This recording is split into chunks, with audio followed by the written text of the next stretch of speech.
আমাদের ছাদের কাজ চালু হয়ে গেছে, যে বিমের কাজটা। তাই ভাবলাম যে বন্ধুদের সাথে একটা ছোট ভিডিও শেয়ার করি, যে কিভাবে যে বিমগুলো বাঁধছি। তাই আমাদের বিম বাঁধাটা হয়েছে কি না কমেন্টে বলবা, যে ভালোভাবে দেখবা যে এটা কিরকম ভাবে। তাও যদি ভুল হয়ে থাকে তাও বলবা যে এটা ভুল হয়ে গেছে, তাই আমরা সঠিকভাবে করার চেষ্টা করব।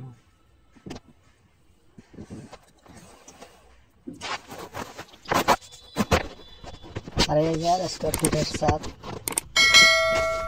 দেখি এক সপ্তাহে আমরা অলরেডি মনে করো সব কিছু দিয়া বান দিয়া বিম ছাদ সিঁড়ি ডালাই লইয়া, আগে আমরা সিঁড়ি ডালাই দিয়া দিই। এটা আমাদের লিফট, এটা সিঁড়ি, ওই বিম এটা তো আমরা আর 500 mm বিম, তাই ডবল রিং 9টা রোড দিয়ে কীভাবে একটু দেখবা, যে সবাই এটা মাথাতে রাখবা। যদি বড় বিম হয়ে থাকে, যদি 500 mm এরকম বিম থাকে, তো কীভাবে রিং দিতে হয় সঠিকভাবে এটা দেখবা।